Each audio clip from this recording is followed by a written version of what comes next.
اتنی خطرناک جنگیں ہوتی تھیں عیسائیوں میں اور یہودیوں میں کہ بیت المقدس میں خون خرابہ یہ آج کی تاریخ نہیں ہے، بہت پرانی تاریخ ہے۔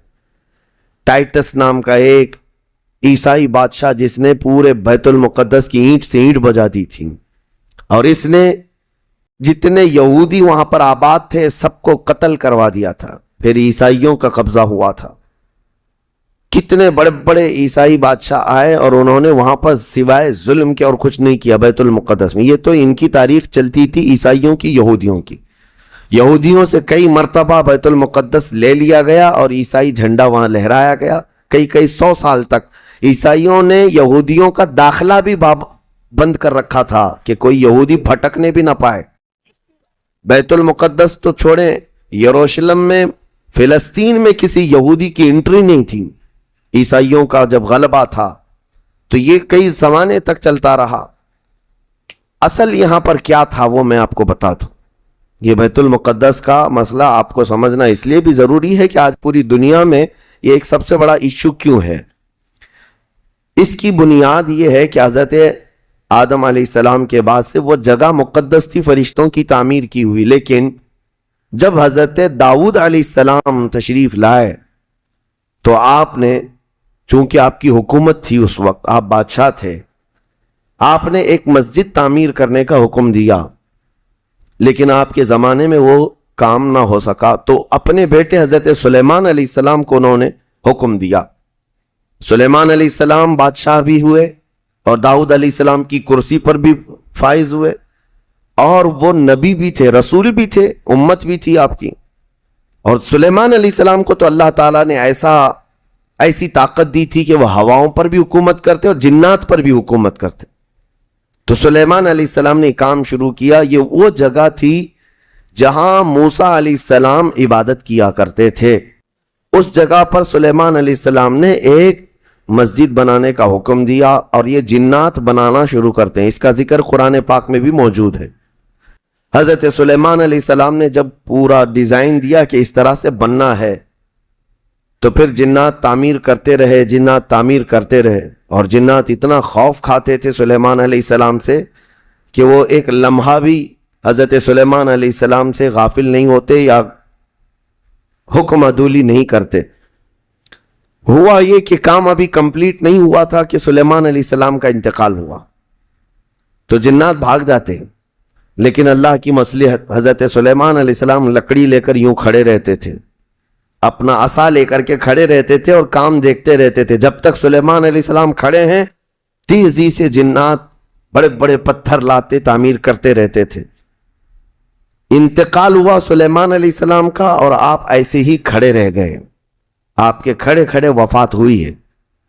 اور اس طرح سلیمان علیہ السلام کی وفات کو سالوں گزر گئے، لیکن آپ وہاں سے ہٹے نہیں، کیونکہ کام چل رہا تھا۔ قرآن میں ہے، اللہ تعالیٰ فرماتا ہے جب لکڑی کو دیمک کھا گئی، کتنے سال گزر گئے ہوں گے، حضرت سلیمان علیہ السلام یوں ہی کھڑے تھے۔ اور عام دوسرے لوگوں کی موت تو چھوڑو، نیند میں کھڑا ہو کر کے دکھائے۔ وہ اللہ کے نبی تھے کہ انتقال کے بعد بھی وہ کھڑے رہے۔ روایتوں میں ہے کئی سالوں تک، 10 سالوں تک آپ کھڑے رہے، اور اس کے بعد دیمک کھا گئی لکڑی کو تو لکڑی ٹوٹ گئی، تب سلیمان علیہ السلام زمین پر آ گرے۔ جنات اسی وقت جان گئے کہ یہ تو انتقال کر گئے۔ تب تک بیت المقدس کا کام کمپلیٹ ہو گیا تھا، جنات بھاگ گئے سب۔ یہ تعمیر، اس کو اصل میں بیت المقدس نہیں کہا جاتا تھا اس وقت، یہ ہیکل سلیمانی، یہ یہودیوں کے عقیدے کے اعتبار سے فرسٹ ٹیمپل ہے، پہلا مندر یا پہلی مسجد جو بھی ہے مقدس تھی۔ یہ ہیکل سلیمانی جو سلیمان علیہ السلام نے جنات سے بنایا تھا، اور سلیمان علیہ السلام کی کرسی جہاں لگتی تھی اس وقت حضرت سلیمان علیہ السلام نے جنات اور سرکش لوگوں سے اور جادوگر لوگوں سے سب چیزیں جادو کی چھین کر اپنی کرسی کے نیچے دفن کر دیا تھا، سب ختم کیا تھا کہ کوئی جادو ٹونا یہ سب چیزیں نہ ہو، کیونکہ یہودی جادو کے پیچھے بہت بھاگتے تھے، صرف جادو میں ہی دن رات۔ آپ نے سب دفن کیا، اور اس کے بعد آپ کے انتقال کے بعد سالوں بیتے اور اسی طرح سے رہے۔ لیکن پھر یہ ہیکل سلیمانی کو ایک بادشاہ آیا جو عراق کا رہنے والا تھا، اس کی یہودیوں سے دشمنی تھی، اس نے ایسا حملہ کیا کہ پورے ہیکل کو توڑ ڈالا. یعنی جو جنات کا بنایا ہوا تھا اس کو مکمل طور سے مسمار کر دیا. ایک دیوار باقی رہ گئی، ایک دیوار باقی رہ گئی جہاں جا کر کے آج یہ یہودی روتے ہیں. دیواریں گریا اس کو کہتے ہیں. وہ اس زمانے کی ایک باقی رہ گئی، باقی پورا ہیکل گرا دیا. زمانہ بیت گیا، یہودی اس بات پر روتے رہے کہ ان کو مارا گیا، قتل کیا گیا. پھر عیسائیوں کا اس پر قبضہ رہا. پھر عیسائیوں سے یہودیوں نے ایک بار پھر حاصل کیا. پھر دوبارہ یہ ٹائٹس کے زمانے میں عیسائیوں نے مار کر کے پورے یہودیوں کو خون خون کر دیا. اور پھر بیت المقدس کچھ نہیں تھا، ایک دیوار تھی، ایک دوسری وہاں پر ایک چھوٹی سی عمارت بنائی گئی. اس عمارت کو یہ سیکنڈ ٹیمپل کہتے ہیں. سیکنڈ ٹیمپل یہ دوسرا مندر، اور اسی کو عبادت گاہ بنا کر چلتے رہے. زمانہ بیتا یہاں تک کہ حضور صلی اللہ تعالی علیہ وسلم کی نبوت کا اعلان ہوا. پھر اس کے بعد 23 سال گزرے. پھر آپ کی وفات کے بعد صدیق اکبر کا زمانہ آیا. پھر سیدنا عمر فاروق کا زمانہ آیا. تقریباً یہ 26-28 ہجری کی بات ہے حضرت عمر کے دور میں. پھر حضرت عمر فاروق کے دور میں جو فتوحات ہو رہی تھی، اسلام پھیلتا جا رہا تھا، تب صحابہ کے ایک لشکر کو حضرت عمر نے فلسطین بھی بھیجا، جس میں حضرت ابو عبیدہ بن جراح بھی تھے. تو ان صحابہ نے اس چھوٹے سے لشکر کو لے کر فلسطین کا معرکہ ایسا سر کیا کہ یہ عیسائی سب جان چکے تھے حالات کیا چل رہے ہیں. سیرنڈر ہو گئے اور کہا ہم جو ہے یہ بیت المقدس کی ساری چابیاں آپ کے حوالے کرتے ہیں، لیکن ایک شرط ہے کہ ہم آپ کے ہاتھ میں نہیں دیں گے بلکہ مسلمانوں کے امیر المومنین کے ہاتھ میں دیں گے، وہ آئیں ہمارے پاس. تو وہاں جو صحابہ تھے انہوں نے خط لکھ کر بھیجا حضرت عمر کو. حضرت عمر مدینے میں تھے. کہا ٹھیک ہے میں آ رہا ہوں. قبلہ اول مسلمانوں کے ہاتھ میں تھا، بیت المقدس آ رہا تھا. سیدنا عمر فاروق مدینے سے چل پڑے. ایک غلام کے ساتھ نکلے اور ایک سواری ہے، ایک خچر ہے، اور دونوں بھی کس انداز سے جا رہے ہیں. ایسا امیر المومنین جس کے رعب سے قیصر و کسریٰ کانپتے تھے. لڑائی کی کسی کے اندر مجال نہیں تھی. وہ ایک خچر کے سواری پر اتنا لمبا سفر طے کر رہے ہیں. وہ بھی غلام سے یہ طے کر رکھا ہے 1 میل میں بیٹھوں گا، 1 میل تو بیٹھنا. ہاں تو رسی پکڑ کے چلے گا 1 میل تک، اور اس کے بعد جب تو بیٹھے گا تو میں رسی پکڑ کے چلوں گا 1 میل تک. اس طرح سے تو سفر طے کیا. جب فلسطین پہنچ رہے تھے اور اس وقت لوگوں میں خبر تھی کہ امیر المومنین آ رہے ہیں، تو لوگ دیکھنے کے لیے شہر سے بھاگے بھاگے باہر آئے.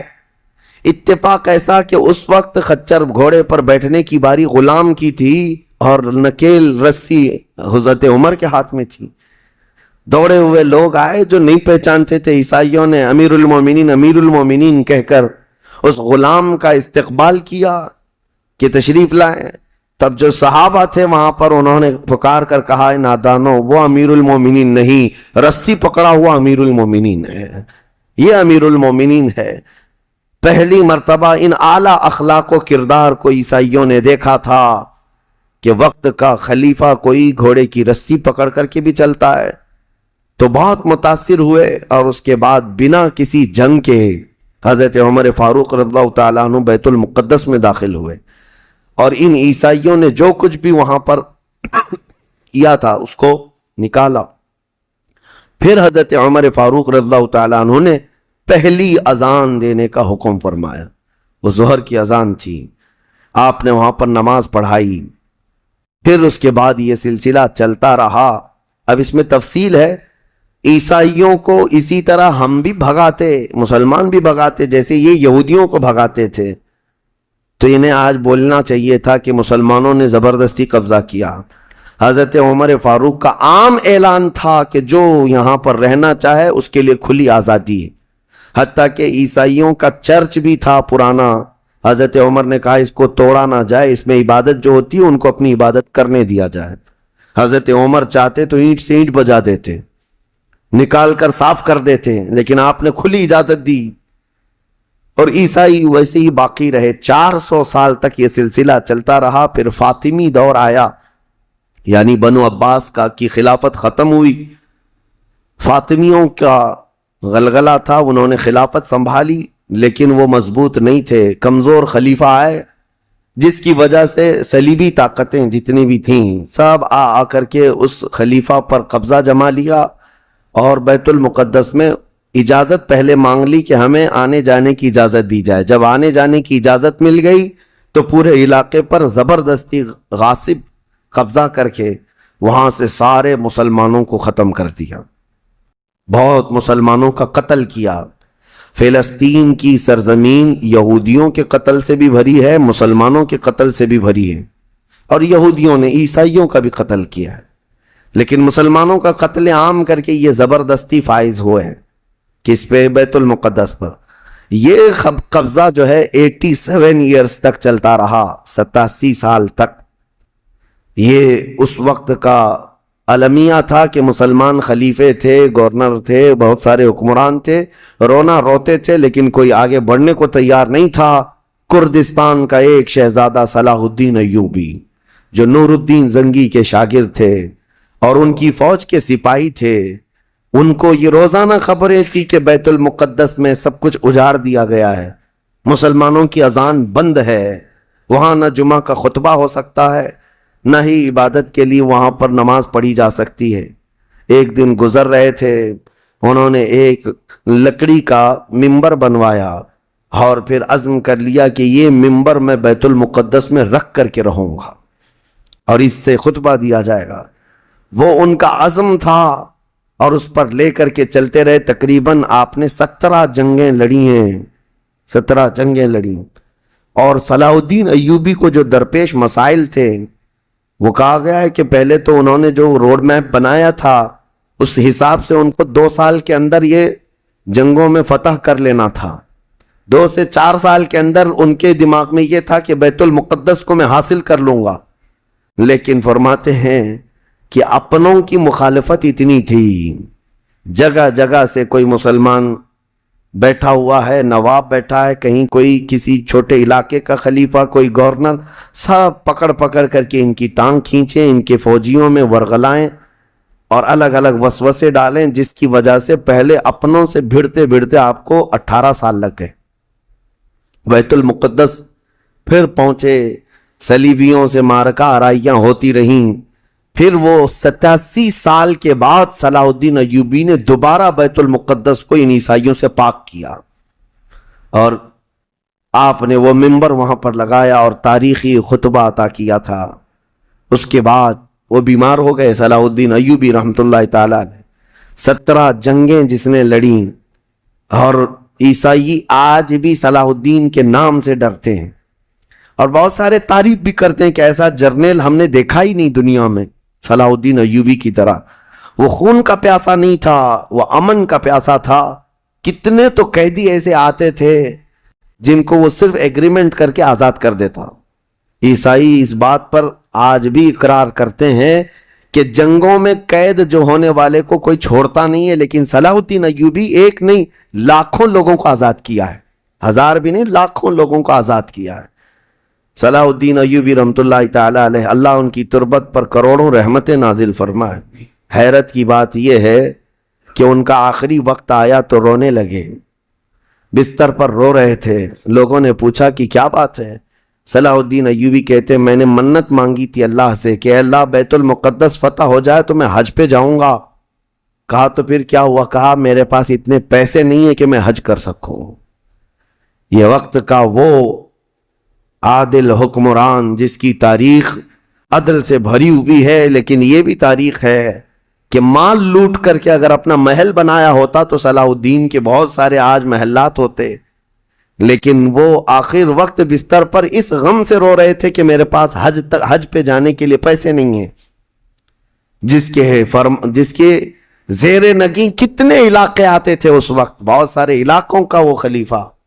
لیکن میرے عزیزو, اسلام کی سچی تاریخ ایسے ہی خلفاء سے ہے, ایسے ہی خلفاء سے نظام ہے. پھر یہ زمانہ چلتا رہا, تقریباً 800 سال گزر گئے.